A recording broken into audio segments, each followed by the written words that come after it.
Isang sachet, 5 pandesal. 12 pesos.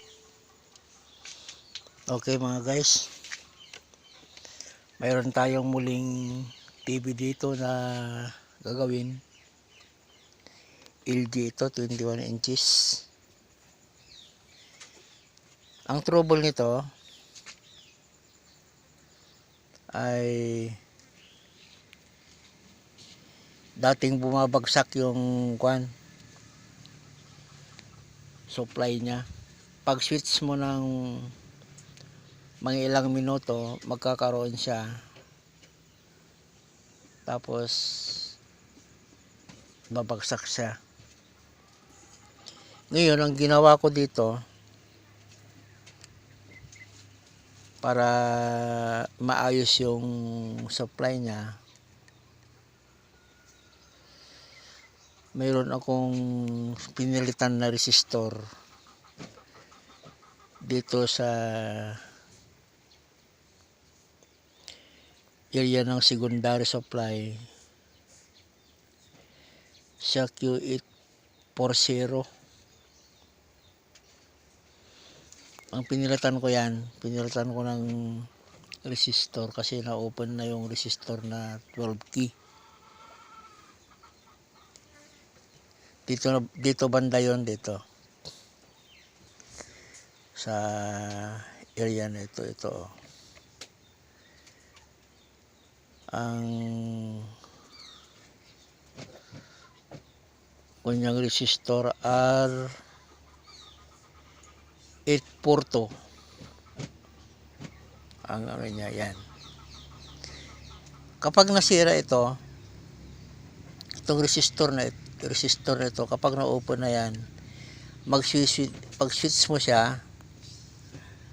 mo, babagsak yung mga seconds lang pala, mga ilang seconds, babagsak siya at hindi na siya mag-uusulit. Tapos ang sumunod nito, sira pa yung X-out niya. Ito, ang original nito ay hindi makita ang original nito ay C6093 ang original na X-out niya. Ngayon pinalitan ko na lang ng iba at meron pa akong ginawa dito.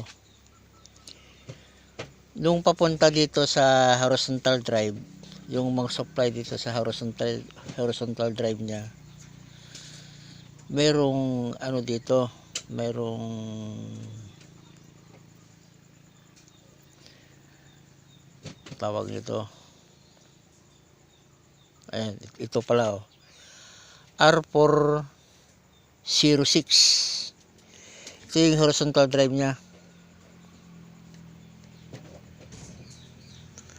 Mayroon siyang supply na 100 din, 100 papunta dito sa horizontal drive. Para hindi siya uminit yung X-out, o hindi na siya namimili ng X-out kahit anong uri na lang. Ayan mayroon siyang supply na 34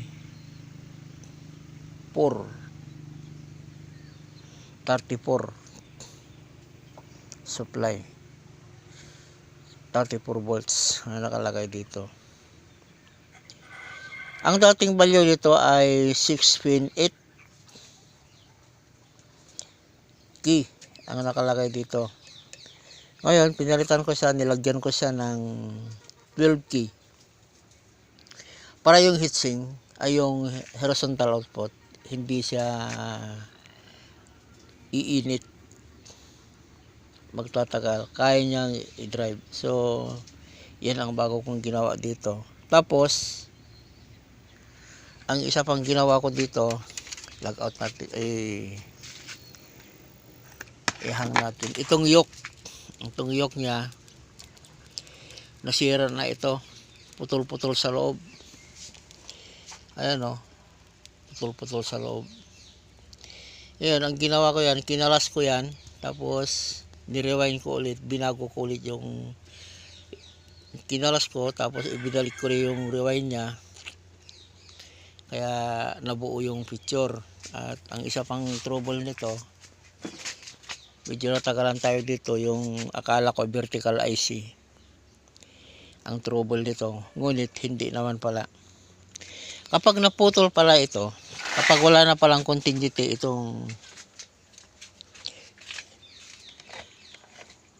connection dito sa vertical supply, yung sa coil, ito oh, kung mapansin nyo yan, yung P4O1C P4O1C saka P4O1D. Yan, kapag wala na palang continuity ito, wala palang connection ito, kahit magpalit ka ng ilang beses dito na vertical, dahil guhit ito guhit lang siya pag na-open pala yan, ang mangyayari dito, kahit ilang beses kang magpalit ng vertical IC, ay siya pa rin naguhit kapag hindi mo mapansin ito na wala na palang continuity itong kwan nito. Tapos ito, dalawa ito, dito sa baba at dito sa taas at sa baba, dalawa yan, dito rin ang connection nila. Kapag putol yung isa, mapapansin mo na may picture sa maliit na ganyan yung picture niya. Kaya lang may parang, basta mapapansin mo na hindi pantay yung label ng guhit niya. Malalaman mo na sira na ito. Ngunit pag sila pala ay talagang totally nawala ng connection itong connection itong dalawa na ito na papunta dito sa vertical coil connection, ay talagang ano siya pala, guhit na lang. Kahit ano ang gawin mo, kahit kahit magpalit ka ng ilang beses ng IC, ano siya, vertical pa rin. So, okay guys, ito lang ang aking may bahagi na gagawin. Pause ko muna. Ayan, mapapansin nyo, ito yung aking pinalitan dyan, itong resistor na to, yan, yung resistor na yan, pinilitan ko yan. Ang value yan dati 6 pin 8, nilagyan ko ng 12 ohms, bumaba yung ano niya. Tapos kung mapapansin nyo, kung makita nyo itong area na ito, ay tutok natin sa camera. Sana. Ayan o. Itong transistor na yan, ang ano yan, Kia, hindi ko kasi makita gaano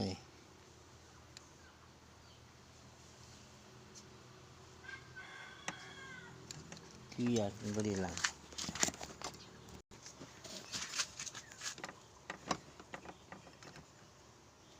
Hindi ko rin makita.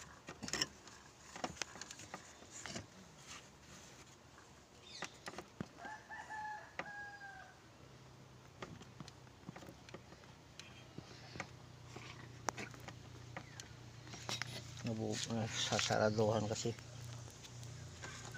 Ayan ko muna.